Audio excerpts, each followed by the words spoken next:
how do you feel about the storage facilities doing storage? I'm hearing storage is the hottest thing right now. Well, I've come to believe that by the time you hear that such and such is hot, it's probably time to be getting out.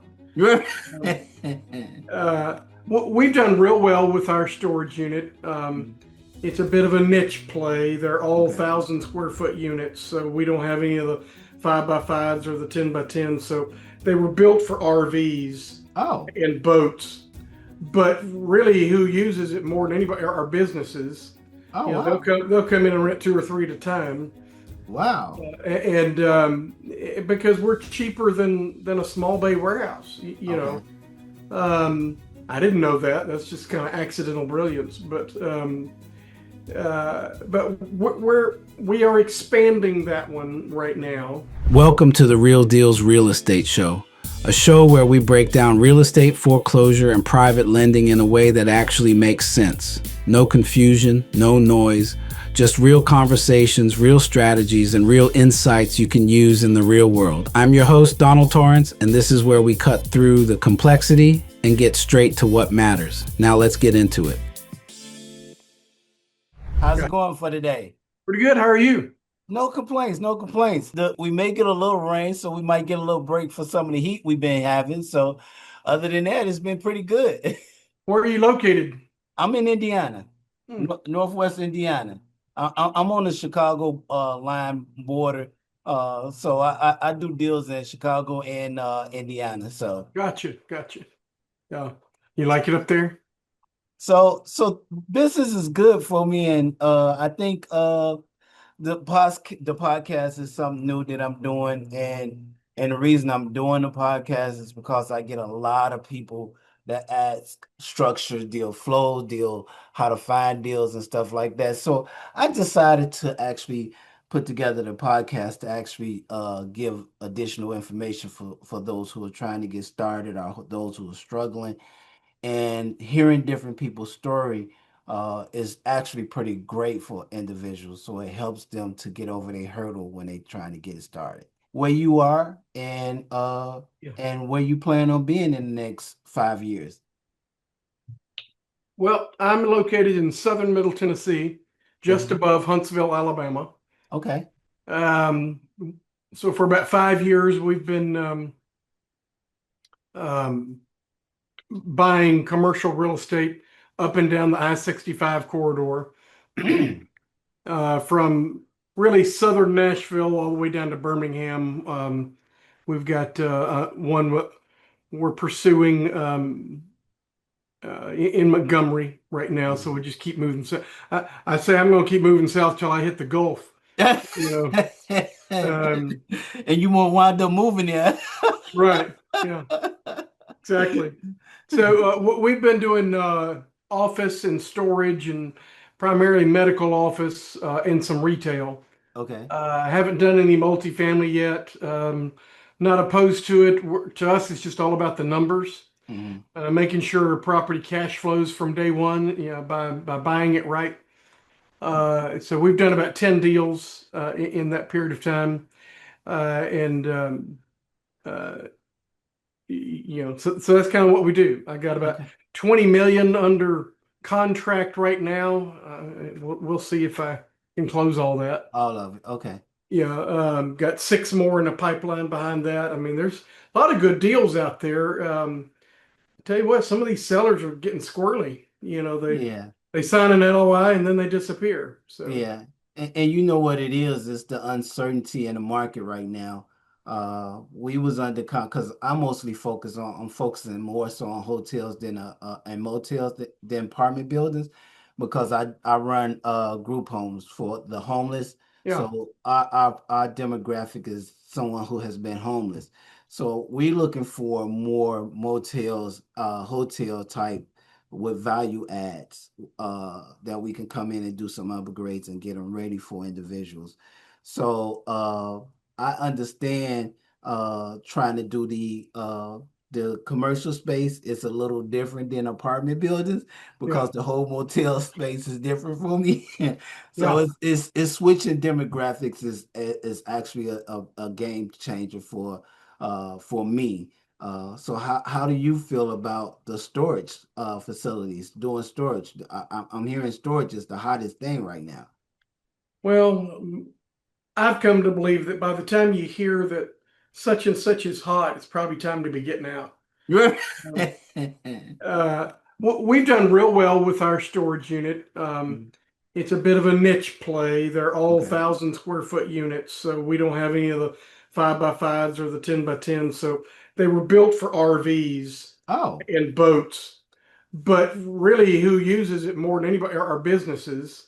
oh wow. They'll come in and rent two or three at a time, Wow. and because we're cheaper than a small bay warehouse. Okay. I didn't know that. That's just kind of accidental brilliance. But we are expanding that one right now. But as soon as we get that stabilized, I kind of want to get out. I don't like managing it. Mm-hmm. It's to me it's a little bit like managing multifamily without the toilets. Oh So wow. people are crazy, man. So So so you get the same complaints, uh, I get the same same headache. behavior, yeah, and Oh I get the wow, okay. complaints. Because you're dealing with different people personalities, so I could see how that can be Oh yeah, I tough. mean I'll get a call when the weather's nice. Hey, there's about 25 people out here having a party and they're grilling and it was like, yeah, and truthfully, a lot of the tenants do know each other, Okay. and that's fine. But it's like, so you got to go out there and say, guys, this is not a social place. They'll be Mm. blasting music, and Oh I wow. just like, guys, it's a place for storage. It's not a Yeah. place for business. Hmm. It's not a place to meet your customers. Not a place for parties. It's and we try not to keep anybody there. So Okay. because to have a full-time employee there uh, would bring us down to break even probably. So Okay. anyway, I don't like the business, but Okay. but it's doing very well, and we'll do fine on it. So Okay. So which model do you prefer? Which model are you more interested in? my favorite asset class is medical office. Okay. A lot of people hear office and they get scared and run away, but office is a great big tent. There's a lot of different subcategories, and the only one that's really had any real trouble is downtown offices and Class A offices. Hmm. But medical, all throughout COVID, uh, most of them were deemed necessary. You had to go see your doctor, and they're not coming to see you. So medical office has just been as stable as it can be. Okay. And these doctors, they'll do 10-year leases and they put hundreds of thousands of their own dollars into their uh, own build out space. And so they get kind of locked in. They're Okay. very, very sticky tenants. So I like that. And they're not very price conscious. They're not very good at negotiating leases. Okay. So you can get some really nice margins off of them. So how did you wind up getting into that space? Accidental. Found one, just looking at stuff and found one that the numbers worked and bought one off of a doctor and um, who had taken really good care of his building, but he never raised anybody's rents and Mhm. which is kind of silly. And but he was done. I mean, he was retiring, and I just want to sell the building. So we Yeah. got a really good price on it, and then I got to get in there and start raising rents after 2 or 3 years, and Mhm. get people to market. And now that's one of the best performing buildings that we've got. Okay. And I realize these doctors really aren't going anywhere. So Mhm. uh, and as it turns out, there's a lot of competition for medical buildings because Okay. everybody knows what I know. So. Right. So how if somebody was interested in that and they came to you and said, so I want to get into that space, what will you tell them to actually start looking for office space? Because it's not something that you find on the MLS too often. It No, used to you be. can look on CoStar or Crexi. Okay. Most of your commercial listings can be found there. Okay. Talk to a lot of different commercial brokers. Tell them what you're looking for. Most of the time, they won't pay any attention to you till they know you've done a deal or two. But you'll find a good one that will listen, Hmm. and they'll help you search because a lot of commercial property will trade quote off market, so there's never a listing. So you get into the community, and the more deals you do, the easier it is to for people to start bringing deals to you. Okay. But So, but CoStar and Crexi is a great place to start. okay. So are you raising capital for your deals, or are you just strictly going to hard money, or what are you doing for funding You for know, it? we do syndications, Okay. and so for each deal, we'll raise about 30% of the equity. Hmm. We participate in that ourselves. We try to get as much of it from investors as we can, and then we'll make up the difference, which is usually no more $50 or $100,000. I like to be in them because I like the tax benefits too. Yeah. But so that's what we've been doing, and started small, and now we're doing bigger deals as our investor base expands and things like that. So, Okay. So are you just basically doing debt on the for the LPs or the limited partners? Are you doing a percentage equity stake on it? um, so we'll get a lender who'll do about 70% of the LTV, and we will offer two different classes of to the investor community. We'll put a little band in there, depending on the size of the deal, what we just call Class A. It's essentially a mezzanine or a sub debt type Mhm. of piece. So it'll be a fixed return with none of the flow through tax benefits. And then the other class will be straight equity. We got some people who'll do a little both. Okay. And so the equity people, they'll get 100% of the appreciation, depreciation. They'll get all the upside, and then once they get all their money back plus a preferred return, then we as the sponsors get kicked in for usually 20 or 30%. Okay. That's a good structure. And Yeah, most people I hear don't combine the two. You either gonna get equity or you get debt. With us, we just do debt. yeah, So we do a 12 to 15% return depending on the property itself. Because we still do some flips here and there. So I ain't gonna tell you that I'm gonna move away from flips. right, We still do some flips here and there. So it's good to know that people need to hear that there's other structures on how to actually structure your deals with your private investors. Because that's the if you start getting into larger deals and start doing more, you need to know how to actually structure your private right. money The lenders. bigger the deal is, the more complex of a capital stack your deal can handle. I don't like complexity, Okay. but I am finding I'm sort of getting pushed into more layers in there as we do bigger deals. Yeah. You can't help it.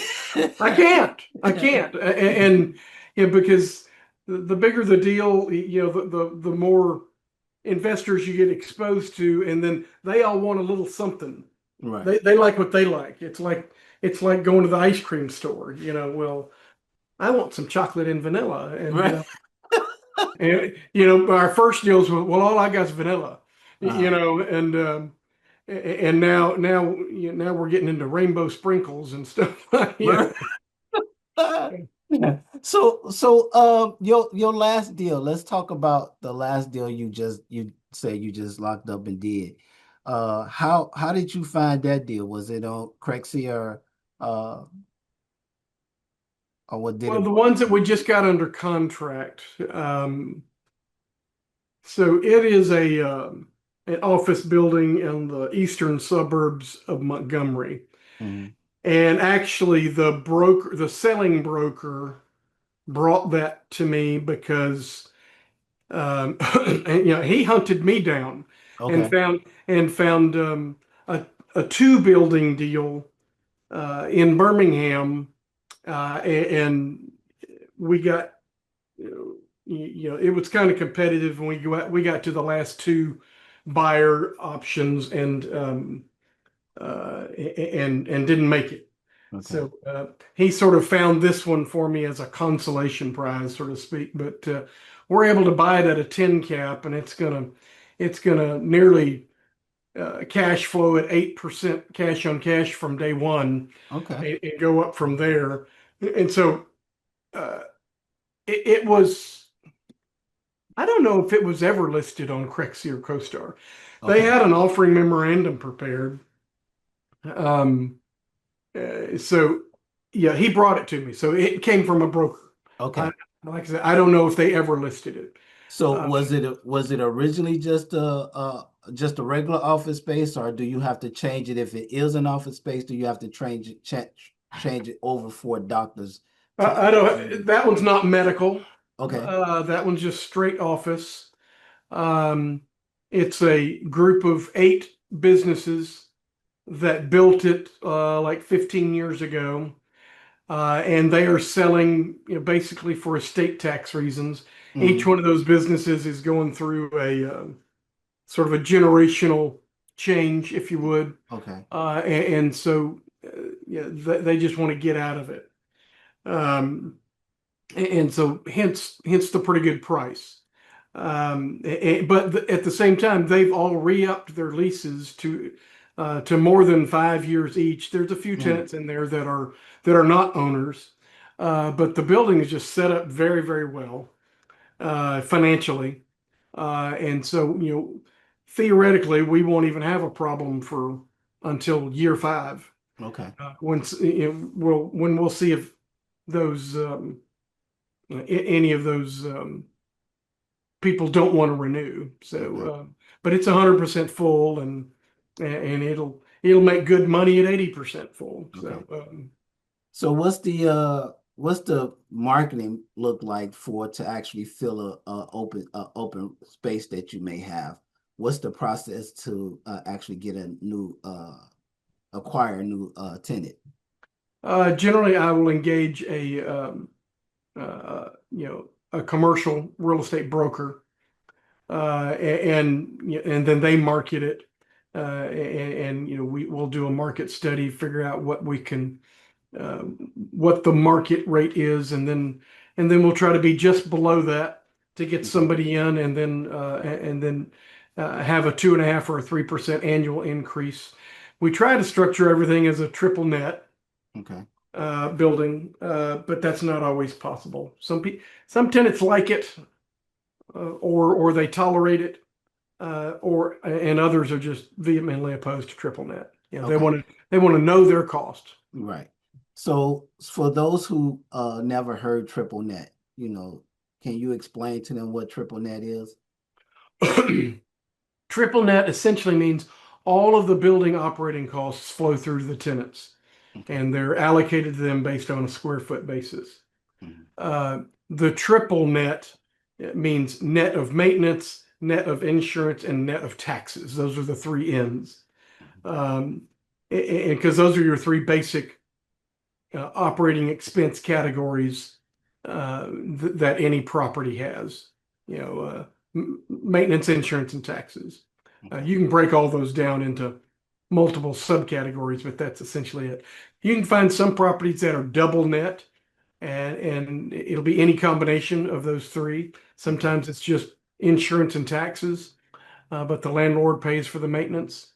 And then you'll find a lease that has it'll be triple net, but it has all kinds of carve outs, like, yeah, but the landlord's responsible for the roof, Mm. stuff like that. So, as opposed to a gross lease, which means tenants pay the rent and landlord pays everything else. Okay. In a gross lease usually would mean that we're also paying for janitorial and cleaning as well. Mm. Um, and then in between that, there's a modified gross lease, which means the landlord's usually responsible for maintenance, insurance, and taxes, but the tenant's paying their utilities directly. Okay. Uh, So so, in my experience, I prefer the triple net. And since this is your main focus is commercial spaces, office spaces, what's your prime target when you setting up leases for individuals? And why is it that? what you Well, I am also an operator, so and just like my capital stack, I like to keep things simple. So if a building is all modified gross leases, I'm probably inclined to keep them like that.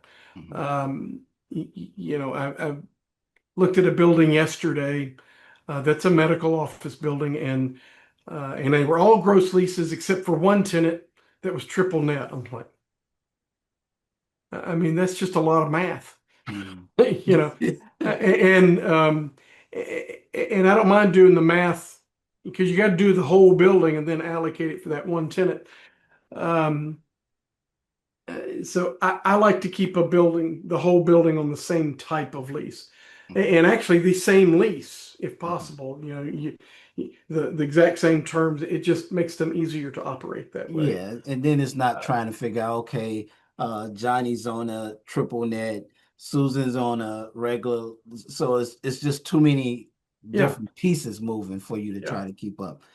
So, yes. so I can see that being a If I have my druthers, I'd rather everything be triple net. So okay, multi-tenant triple net, okay. so So when you looking for deals, so people can get an idea, because somebody might hear this and think, oh, okay, I'll go find the office space building. And they think, it sounds simple, it sounds easy. How many deals do it take? How many deals on average do it take for you to find one good solid deal? Do you look at in the course of a, say, 3-month period? 20 to 30 to Okay. find one. I usually do annual statistics. Last year we looked at 222 deals. We wrote offers on an initial LOI. I think 18 or so, and we closed three. Mm, So that's yeah, good. that's as one of my buddies used to say, well, you got to kiss a lot of frogs for one Right. to a prince. So Yeah. Because I mean, that's you're doing roughly about 1% of what you're yeah, looking that's right. sourcing. So and that's actually pretty good because you can go a lot longer with nothing under contract, and then you rush and get under contract because you get antsy and you get under contract with the wrong type of deal.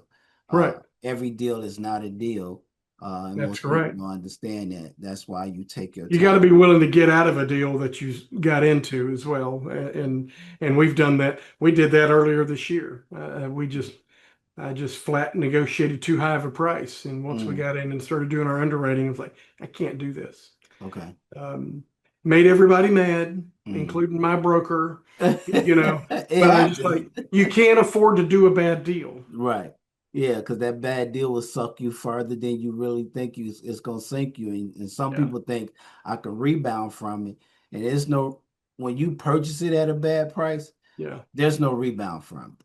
Right. So it Well, just keep pulling you down. yeah, that's actually rule number one. Yeah. I wrote a book, you Oh, know, my 10 rules, and that's rule number one. You make your money on the buy, yeah. not the sell. And if you pay too much, there's no recovery from it. It doesn't Okay. mean it's going to take you under and ruin your life, and you might still make some money on that property, but you'll never make as much Right. as you did if you bought it right to begin with. Absolutely. And as And usually you buy it wrong because you get impatient. yeah. Yep, that's typically what happens. What would you tell yourself uh if you can go back in time 10 years back, what would you tell yourself uh to do different as opposed to now? Get started earlier. Hmm. I mean, you just got to get started. Okay. And even if it's your first deal is a condo or a duplex or something like that, just get started.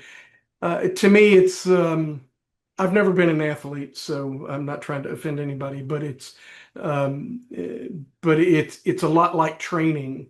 You Hmm. got to get your reps in, Right. and so start small, but and keep doing deals, Hmm. and and some of that's just keep keep analyzing deals and then making offers, and you get better at each step every time you do it. And the more properties you buy, the more you learn. But you need to have analyzed at least 10 or 20 deals before you close on one. And then you learn what to look for next. So to me, it's like anything else in life. You just keep doing repetitive type steps. And Okay. real estate's easy because it really is. It really does. It's easy to understand. I shouldn't say it's easy. There's nothing easy about dealing with people. Yeah.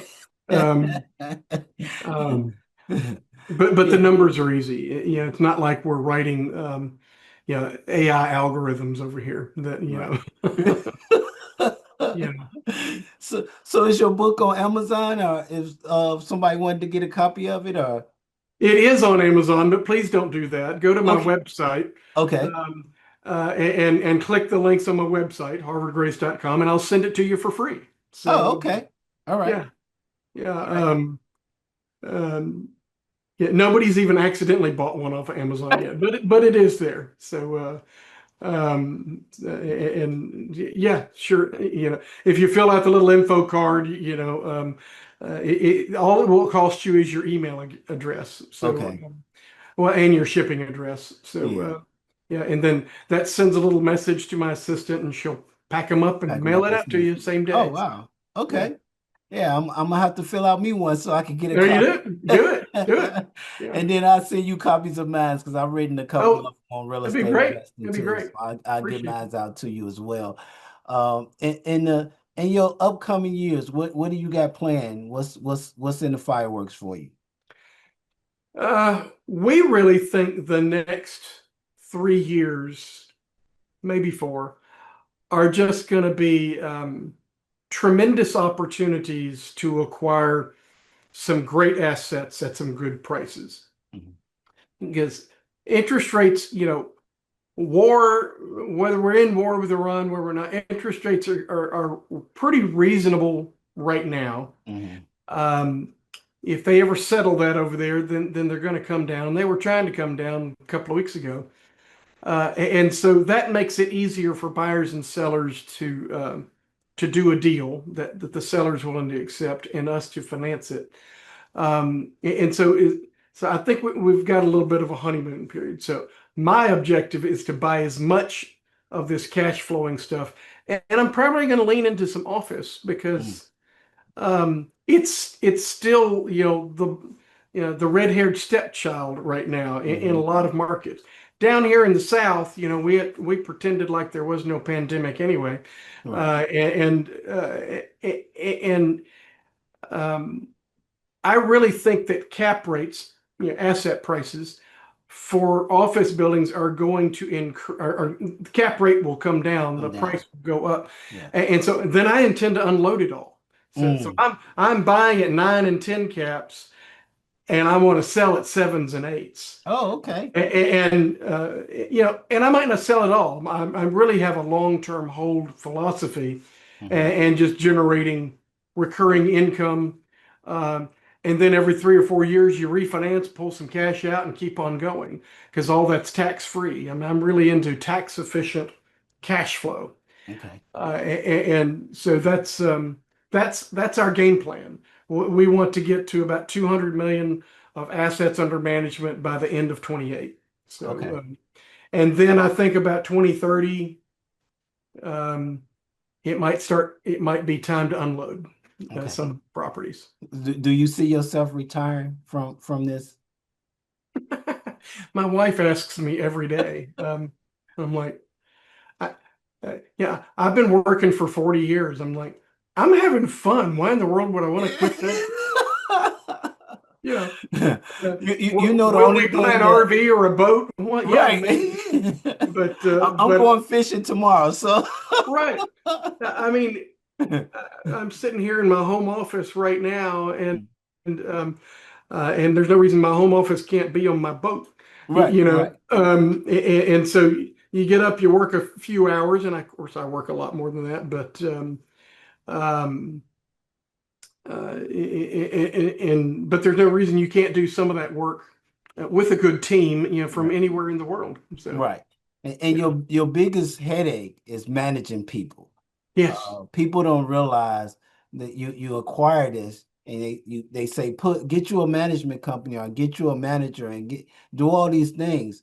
You still have to manage them Oh, and you yeah. still can't take your eyes off your projects. If you take your eyes off, that's when you start seeing people Unfortunately, that's true. yeah. Yeah. I learned very early on in my real estate business that I could manage the property or I could manage the manager. Right.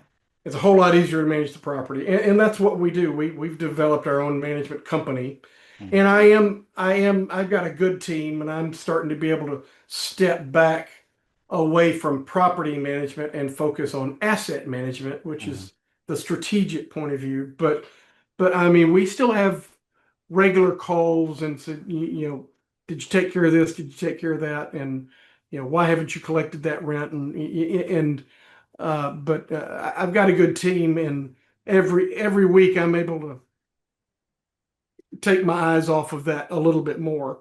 Mhm. Um, but you got to know who's managing your property, and it's a Yeah. daily thing. So Yeah.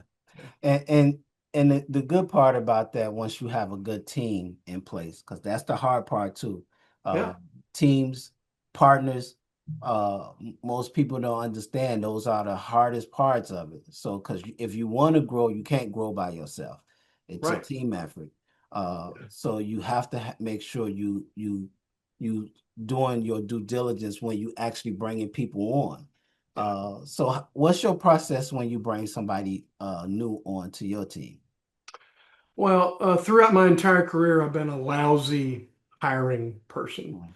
You know, if you start with the premise that hiring is a 50-50 bet from the get-go, because you just don't know till Right. somebody.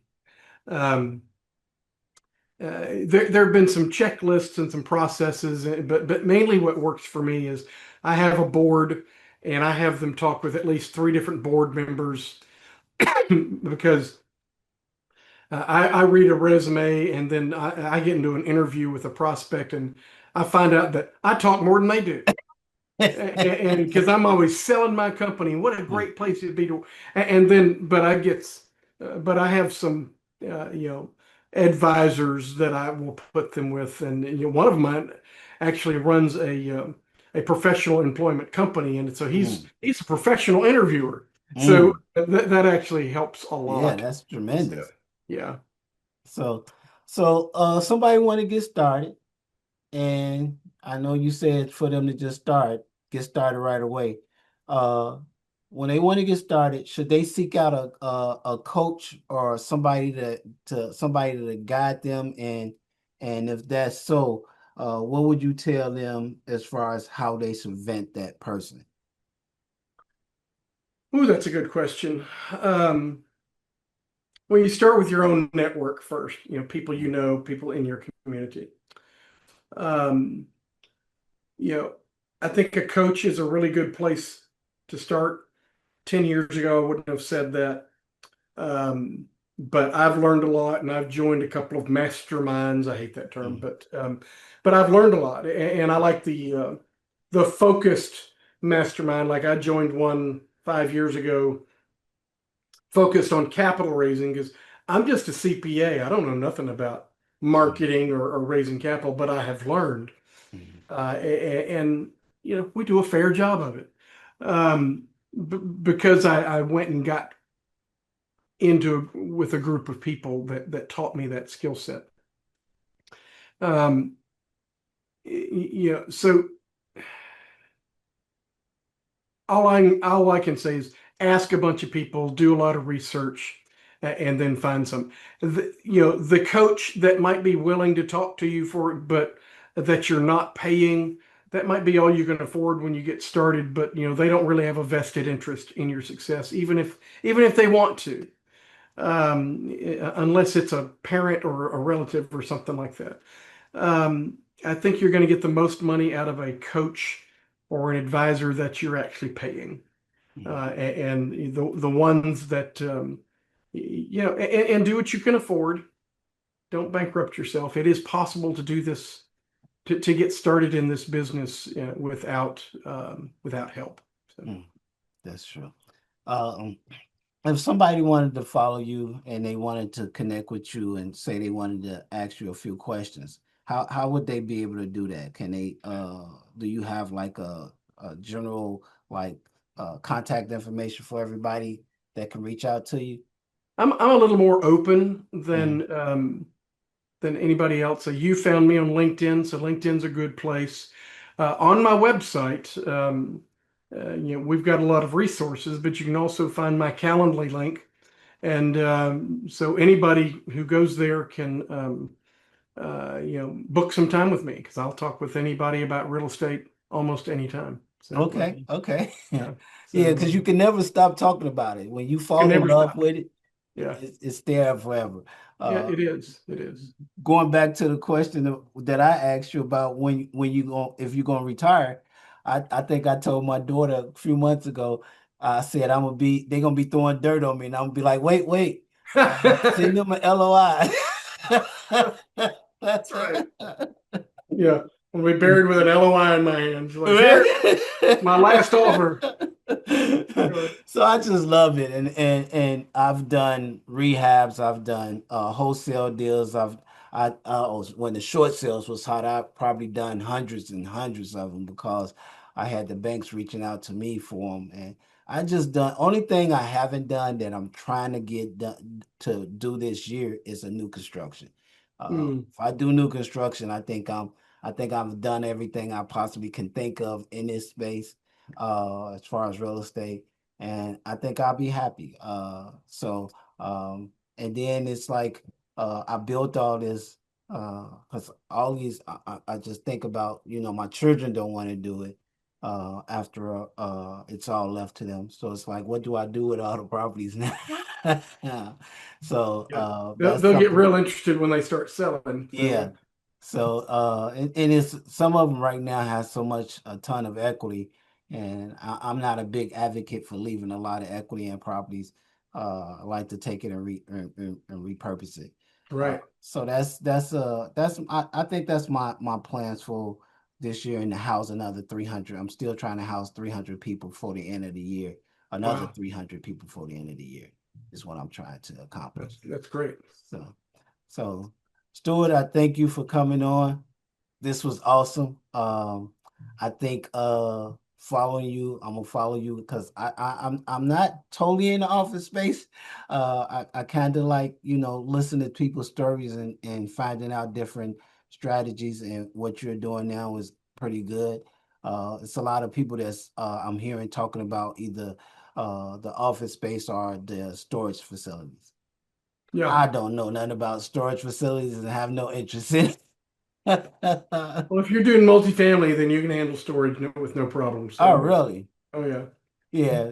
See, I didn't heard that a couple of times. The switch over is not that bad. So, mm, It all just makes sense, you oh, know. do it. And with storage, it's like, well, you know what? If you don't pay, get out. You're You right. you can lock them out and make them leave pretty quickly. Which residential, that's really hard. Yeah, yeah. Especially if you're in a non-landlord friendly state like Right. Chicago. I would never ever. I started 95. I started my rental history in Chicago. But when it came time for me to do an eviction, 18 months, 18 months for me to get them out. That's crazy. Yeah. That's So that's called Indiana is theft of different. that's Yeah. theft of property. Yeah. You know, Yeah. and they knew that, so they just figured they could sit there and pay nothing. So Yep. But Indiana, 2 weeks you out. yeah, So it's a landlord two friendly state. weeks. Wow, it Yeah. it takes 30 days mostly in Tennessee. So Oh wow. Okay. That's still not bad. compared to others, I'm just Yeah. like, I mean, and frankly, I'm easy. Uh-huh. If you communicate and you tell me what's going on, and I've been broke 3 times, Right. and sometimes somebody just needs a little patience, Mm. but don't duck and hide from me and tell me lies Absolutely. and stuff like that, because then that just gets my. But if you come to me and say, got laid off from my job, but I got another job, I'm starting on Tuesday, and all that's the truth, I'm like, I'm going to work with you. Right. I mean, I got, I do that all the time. And most people don't understand that. If you stop playing, it's the same thing if you're in foreclosure. If you're in foreclosure, the first question I asked, had you been communicating with your bank? No. You've been ducking their calls? Yes. Why? Right. They don't want the property. They want your payment. Right. Right. So so then I gotta start then build that line of communication back up with the bank in order for me to help them out in the foreclosure process. So people just don't understand. It's the same thing with your rent. If you don't pay Yeah. your rent, communicate with your landlord. If you don't pay your mortgage, communicate with your lender. Right. So Yeah. I do need to jump. yeah, I was getting ready to another say, call. Steve, Stewart, let's end this. I appreciate your time. Yes, sir. And thank you again. I look forward to seeing what you got in the future. That's it. All right. Enjoy fishing. Right. Yes. Right See now. you. That's a wrap for today's episode of the Real Deals Real Estate Show. If you found value in this conversation, make sure to follow, subscribe, and share it with someone who needs to hear it. Until next time, stay informed, stay prepared, and keep moving forward.